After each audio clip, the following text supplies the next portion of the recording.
ആണവായുധം പ്രയോഗിക്കാൻ തങ്ങളുടെ ഭാഗത്തു നിന്നും യാതൊരു നീക്കവും ഉണ്ടാകില്ലെന്ന് പറയുകയാണ് പാക് പ്രതിരോധ മന്ത്രി ഖ്വാജ ആസിഫ്. നേരത്തെ ആണവായുധങ്ങൾ റെഡിയാണെന്നും ഇന്ത്യക്ക് നേരെ പ്രയോഗിക്കാൻ മടിയില്ലെന്നും പറഞ്ഞ ആളാണ് ഇദ്ദേഹം. സ്വന്തം സൈന്യത്തിന്റെ നീക്കത്തെക്കുറിച്ച് ഒരു ധാരണയും ഇല്ലാത്ത ഒരാളെ പോലെയാണ് പാകിസ്ഥാൻ പ്രതിരോധ മന്ത്രി ഖ്വാജ ആസിഫിന്റെ പ്രവൃത്തികളും വാക്കുകളും. പാകിസ്ഥാൻ ദേശീയ അസംബ്ലിയിൽ പോലും നുണ പറയുന്നതിന് അദ്ദേഹത്തിന് യാതൊരു മടിയുമില്ല. അദ്ദേഹത്തിന്റെ കൈവിട്ട പ്രയോഗങ്ങൾ സമൂഹ മാധ്യമങ്ങളിൽ ട്രോളുകളായി മാറുകയാണ്. പാക് സൈന്യവുമായി പാക് ഭരണകൂടത്തിനുള്ള അകൽച്ച കൂടിയാണ് പാകിസ്ഥാൻ പ്രതിരോധ മന്ത്രിയുടെ വാക്കുകൾ തെളിയിക്കുന്നത്. ഓപ്പറേഷൻ സിന്ദൂറിനിടെ സമൂഹ മാധ്യമങ്ങളിലൂടെ പാക് സൈന്യം 5 ഇന്ത്യൻ യുദ്ധവിമാനങ്ങൾ വെടിവെച്ചിട്ടതിനെ കുറിച്ച് താൻ അറിഞ്ഞെന്ന് അദ്ദേഹം പറഞ്ഞതും വലിയ വിവാദമായിരുന്നു. ഇന്ത്യയുടെ ഡ്രോണുകൾക്ക് പാകിസ്ഥാന്റെ വ്യോമ പ്രതിരോധ യൂണിറ്റുകളുടെ സ്ഥാനങ്ങൾ കണ്ടെത്താൻ കഴിഞ്ഞെന്നും എന്നാൽ ആ സ്ഥാനങ്ങൾ വെളിപ്പെടുത്താൻ പാക് സൈന്യം ആഗ്രഹിക്കാത്തതുകൊണ്ട് ഇന്ത്യയുടെ ഡ്രോണുകളെ വെടിവെച്ച് ഇട്ടില്ലെന്നും പാകിസ്ഥാൻ ദേശീയ അസംബ്ലിയെ സംബോധന ചെയ്തുകൊണ്ട് അദ്ദേഹം വളരെ ഗൗരവത്തിൽ പറഞ്ഞിരുന്നു. അദ്ദേഹത്തിന്റെ ഇത്തരം വിഡ്ഢിത്തരങ്ങളെ പാകിസ്ഥാനിലെ ജനങ്ങൾ പോലും പുച്ഛിച്ച് തള്ളുകയാണ്. ഇപ്പോൾ പാകിസ്ഥാന്റെ വ്യോമ താവളങ്ങളും സൈനിക താവളങ്ങളും ഇന്ത്യ ആക്രമിച്ചതിന് ശേഷം പാകിസ്ഥാനെ ഇന്ത്യ കീഴടക്കുമെന്ന്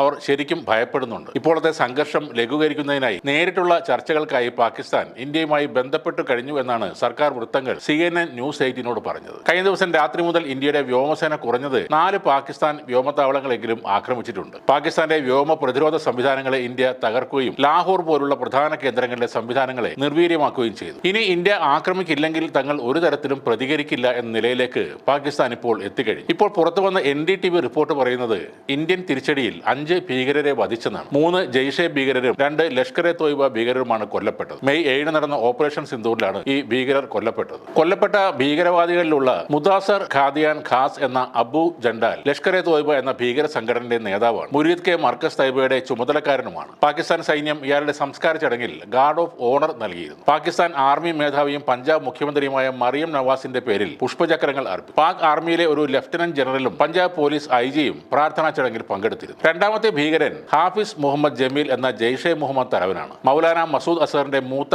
ഭാര്യ സഹോദരനാണ് അദ്ദേഹം. ബഹവൽപൂരിലെ മർക്കസ് സുബ്ഹാൻ അള്ളയുടെ ചുമതലക്കാരനുമാണ്. യുവാക്കളെ പരിശീലിപ്പിക്കുന്നതിനും ജെയ്ഷെ മുഹമ്മദിനായി പണം സമാഹരിക്കുന്നതിലും സജീവമായി പ്രവർത്തിക്കുന്ന ആളാണ്. മൂന്നാമൻ മുഹമ്മദ് യൂസഫ് അസ്ഹർ അഥവാ ഉസ്താദ് എന്ന ജെയ്ഷെ മുഹമ്മദ് നേതാവാണ്. മൗലാന മസൂദ് അസറിന്റെ ഭാര്യ സഹോദരനാണ് ഇയാൾ. ജമ്മു കാശ്മീരിലെ നിരവധി ഭീകരാക്രമണങ്ങളിൽ ഉൾപ്പെട്ടിട്ടുണ്ട്. ഇന്ത്യൻ എയർലൈൻസ് IC-814 ഹൈജാക്കിന്റെ പിന്നിലും ഇയാളുണ്ട്. 4-മൻ ലഷ്കർ-e തോയ്ബയിൽ ഖാലിദ് അഥവാ അബു ആകാസയാണ്. ജമ്മു കാശ്മീരിൽ ഒന്നിലധികം ഭീകരാക്രമണങ്ങൾ നടത്തിയ ആളാണ്. അഫ്ഗാനിസ്ഥാനിൽ നിന്ന് ആയുധങ്ങൾ കടത്തുന്നതിൽ പ്രധാനിയുമാണ് ഇയാൾ. ഫൈസലാബാദിൽ നടന്ന ഇയാളുടെ സംസ്കാര ചടങ്ങിൽ മുതിർന്ന പാകിസ്ഥാൻ സൈനിക ഉദ്യോഗസ്ഥരും ഫൈസലാബാദ് ഡെപ്യൂട്ടി കമ്മീഷണറും പങ്കെടുത്തിരുന്നു. മുഹമ്മദ് ഹസൻ ഖാൻ ജെയ്ഷെ മുഹമ്മദ് നേതാവാണ്. പാകിസ്ഥാൻ അധിനിവേശ കശ്മീരിലെ ജെയ്ഷെ മുഹമ്മദിന്റെ ഓപ്പറേഷണൽ കമാൻഡറായ മുഫ്തി അസ്ഗർ ഖാൻ കശ്മീരിയുടെ മകൻ ആണ് ഇയാൾ. ഇങ്ങനെയുള്ള കൊടും ഭീകരന്മാരുടെ ലിസ്റ്റ് പുറത്തു വരുമ്പോൾ ഇന്ത്യ നടത്തിയ ഓപ്പറേഷൻ സിന്ദൂർ എന്തുമാത്രം കൃത്യമായി നടപ്പാക്കിയതാണെന്ന് മനസ്സിലാകും. അതുകൊണ്ട് തന്നെയാണ് അല്പമെങ്കിലും ബോധമുള്ള രാജ്യങ്ങൾ ഇന്ത്യയെ സപ്പോർട്ട് ചെയ്യുന്നത്. പാകിസ്ഥാൻ ഇപ്പോൾ എങ്ങനെയെങ്കിലും ഈ